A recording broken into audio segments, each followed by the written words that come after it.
Magandang umaga po. Ito po ang unang balita na mag-usap tayo by Vicky Osawa. Inaresto ang manager ng convenience store dahil sa pag-film ng skirt ng customer. Inaresto ng pulisya sa Yatsuhiro City, Kumamoto Prefecture ang isang 35 taong gulang na manager ng convenience store dahil sa hinala ng pagkuha ng mga heuristic na larawan ng isang babaeng customer sa edad na 40. Sinabi ng pulisya na ginamit umano ni Masaharu Maeda ang kanyang smartphone camera para kunan ng palda ng babaeng bandang alas 11 ng gabi noong linggo sa convenience store ng kanyang pinagmamahalaan. Inuulat ng Kyodo News, sinabi ng babae sa pulis na tumitingin siya sa mga produkto sa sulok ng deli nang maramdaman niyang may dumampi sa kanyang kaliwang bukong-bukong. Nang lumingon siya, napansin niyang nakayuko si Maeda na parang may pinupulot sa sahig, ngunit napansin niya may itinuturo itong smartphone sa palda niya. Matapos kunin ng telepono kay Maeda, tumawag ang babae sa pulis. At yan po ang unang balita na mag-usap tayo by Vicky Osawa.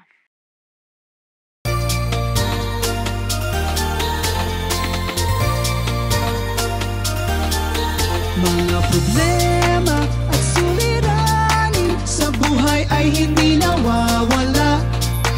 Tanging kailangan ibig ng puso upang ikaw ay di maging kawawa.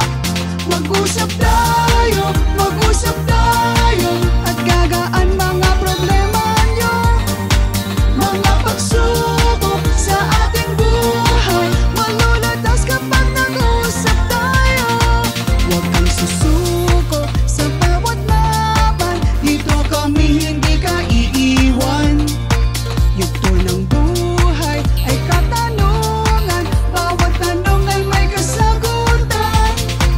Mag-usap tayo at gagaan mga problema nyo. Mga pagsubok sa ating buhay malulutas kapag nag-usap tayo. Huwag kang mawawalan ng pag-asa, kami laging makakasama, pagkat ang Diyos ay di natutulog. Balita na mag-usap tayo by Vicky Osawa. Inaprubahan ng gabinete ng Japan ang panukalang batas upang reformahin ang kontrobersyal na foreign trainee program habang ang tumatandang bansa ay naglalayong hiyakatin ang mga dayuhang manggagawa na manatili ng mas matagal sa pamamagitan ng isang bagong sistemang nakatuon sa pagbuo ng mga kasanayan at pagprotekta sa mga karapatan. Malamang, magsisimula sa 2027 ang bagong programa ay magbibigay daan sa mga trainees na lumipat ng mga lugar ng trabaho sa parehong industriya sa ilang partikular na kondisyon at makakuha ng mga kasanayang kailangan para sa paglipat sa isang sistema na nagbubukas ng landas sa permanenteng paninirahan. Ang kasalukuyang Technical Intern Training Program na pinakilala noong 1993 bilang isang paraan ng paglilipat ng mga kasanayan sa papaunlad ng mga bansa ay binatikos bilang isang takip sa pang-angkat ng murang panggawa. Maraming nagsasanay ang tumakas dahil sa mga pang-aabuso gaya ng hindi nababayarang sahod at panliligalig dahil ang mahigpit na mga tuntunin ng programa ay epektibong nagbabawal sa mga nagsasanay na lumipat ng mga lugar ng trabaho. Malinaw na binabalangkas ng bagong programa ang layunin nito bilang pag-aalaga at pag-secure ng dayuhang talento at pinapayagan ng mga dayuhang manggagawa na lumipat sa iba't ibang lugar ng trabaho sa parehong lugar na negosyo hanggat nagtatrabaho sila sa isang lugar na higit sa isang taon at may partikular na antas na trabaho at kasanayan sa wikang Hapon.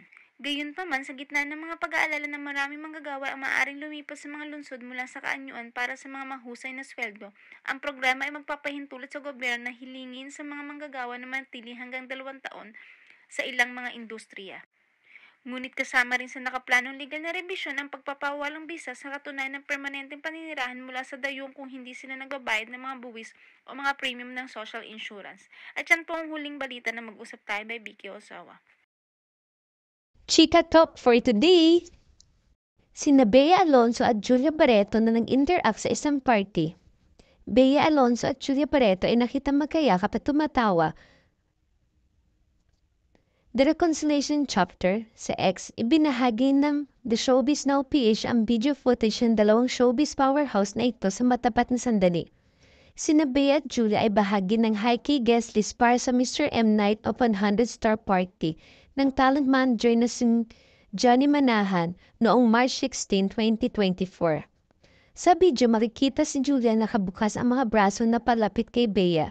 Gumawa ng beso ang dalawa at nagmaghiwalay ay inalok ni Julia ng alcohol shot si Bea. Maya-maya ay naputol ang video ng nagtatawanan sina si Julia at Bea. Makikita may sinasabi si Julia malapit sa tenga ni Bea na nagdulot na masayang reaksyon. Upang maging isang langaw sa dingding na marinig ang lahat ng kanilang napag-usapan. May isip lamang natin kung paano ganap pakikipag-ugnayang ito. Iniisip din namin kung magkaroon ng higit pang mga pakikipag-ugnayan sa pagitan ng dalawa na hindi namin alam sa likod ng mga saradong pinto at pribadong okasyon. Isang pagbabalik tanaw sa kasaysayan ni Bea at Julia.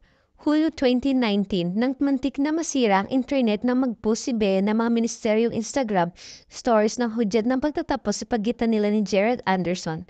3 taon na magkasama ang dalawa. Nakita rin ng mga agila netizens si Bea na nag-iiwan ng like sa mga post tungkol sa pagiging flirt ni na Julia at Gerald sa birthday party ni River Cruz.